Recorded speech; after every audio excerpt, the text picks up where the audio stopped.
siapkan pola yang sudah memiliki ukuran untuk dijadikan patokan pengukuran papan. Di sini saya serahkan proses pemotongan kepada tukang papan tersebut. Mereka mengatur ukuran, kemudian mulai memotong papan sesuai ukuran yang telah saya sediakan tadi.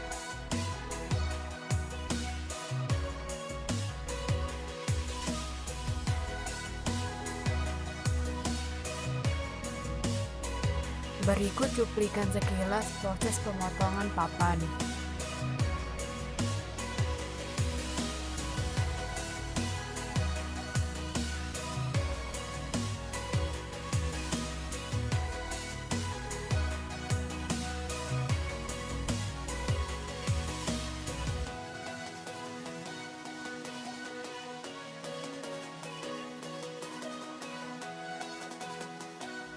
Pada proses selanjutnya, beri lem kayu pada papan untuk membentuk sebuah kerangka laci.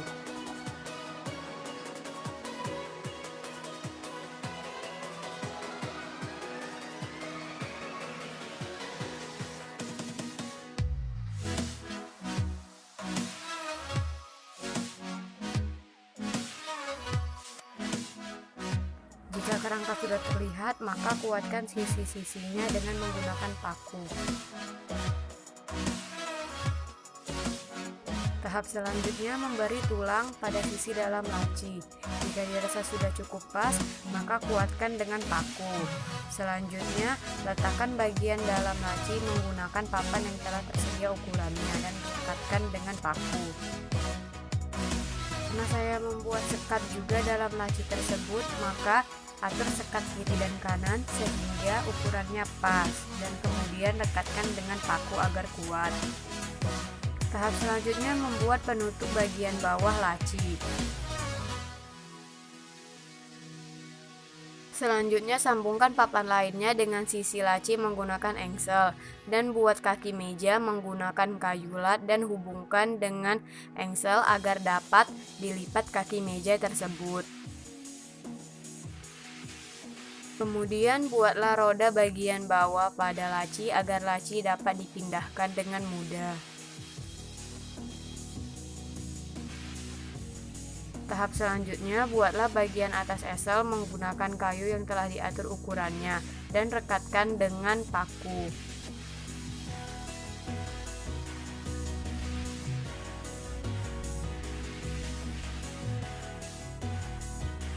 Kemudian berilah tanda untuk meletakkan dudukan esel menggunakan pensil atau spidol. Kemudian setelah diberi tanda, lubangi atau potong tanda tersebut menggunakan gerenda.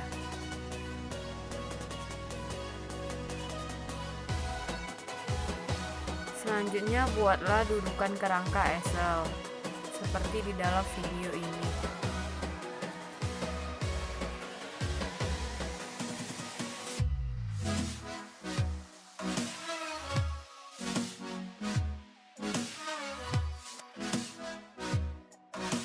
Setelah kerangka dudukan esel telah selesai, hubungkan menggunakan baut agar kerangka tersebut menyatu dengan bagian atas laci.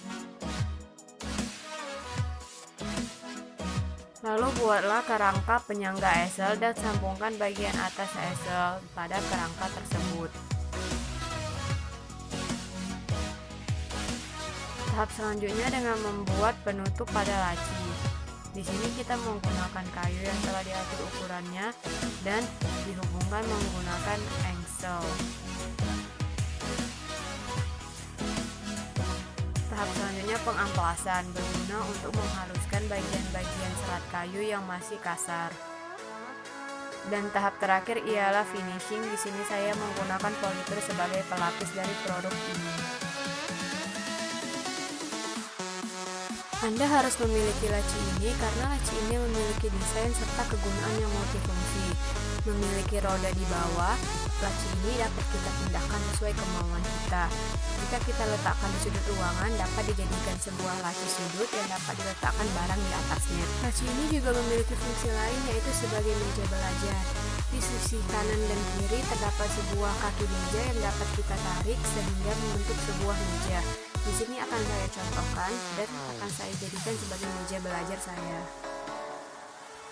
Karena ini merupakan sebuah laci, maka lacinya dapat kita manfaatkan sebagai tempat untuk menyimpan perlengkapan belajar kita, sehingga kita tidak perlu repot-repot mencari perlengkapan belajar di tempat lain. Tidak lupa di bagian atas lacikan sebagai easel lukis. Caranya cukup mudah dengan menarik bagian atas easel tersebut, kemudian keganjel dengan ganjalan yang telah tersedia dan kita dapat gunakan sebagai easel lukis. Jika kita tidak ingin menggunakan mejanya, kita cukup mudah dengan melipat kembali kaki meja tersebut dan kita ganjel sesuai ganjalan yang telah tersedia. Dan jika kita ingin mengambil barang di laci tersebut, cukup membuka ganjalan dan ambil barang yang kita perlukan. Ini telah saya contohkan dalam video.